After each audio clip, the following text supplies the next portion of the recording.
while Ishmael, the firstborn, had 12 sons as God had promised.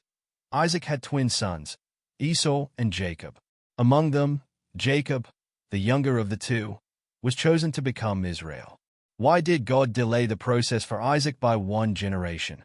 Biblical scholars often overlook the significance of repeated patterns. Our planet is uniquely balanced between the sun and a single moon, unlike other planets in the solar system. This design is intentional. A similar pattern emerges in creation when God first made Adam and then formed Eve from him.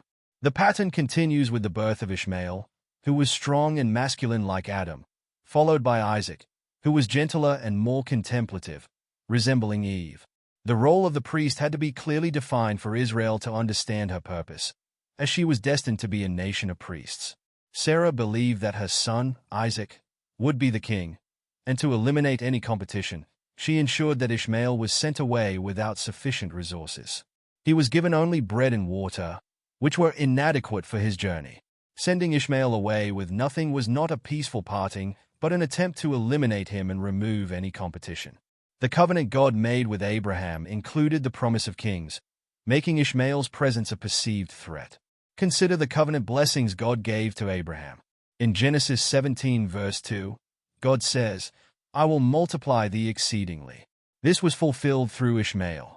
In Genesis 17 verse 6, God declares, "Kings shall come out of thee."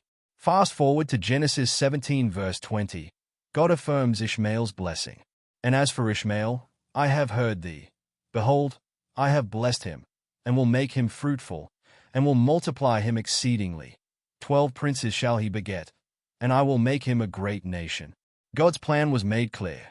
Unlike Ishmael, who had 12 sons, Isaac had only twins, Jacob and Esau.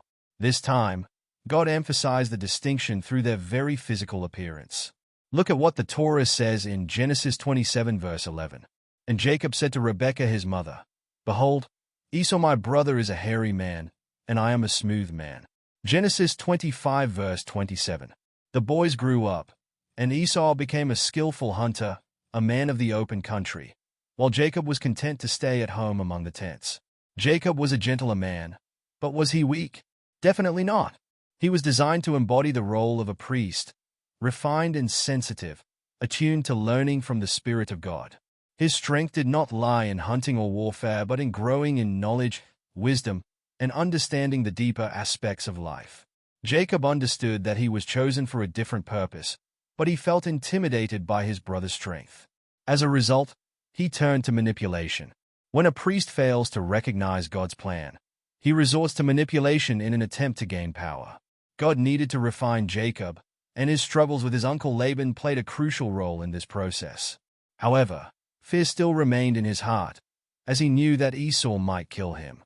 Then, the most profound transformation occurs. Jacob wrestles with his own heart, and fear is replaced with love and acceptance of his purpose. It is at this moment that Jacob becomes Israel.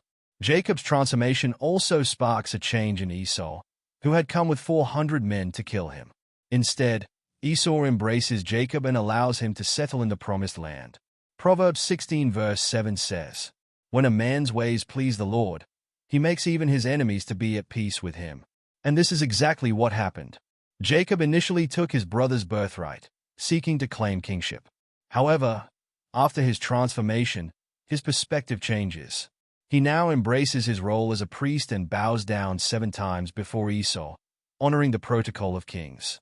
God did not create Esau to be a priest, but he played a crucial role in refining Jacob, shaping him into Israel, the bearer of God's glory. The path to glory comes through the transformation of the heart. Israel was meant to live by God's glory, while Ishmael was destined to live by the sword. Observe this fascinating pattern. Abraham paid 400 shekels of silver for Sarah's burial place.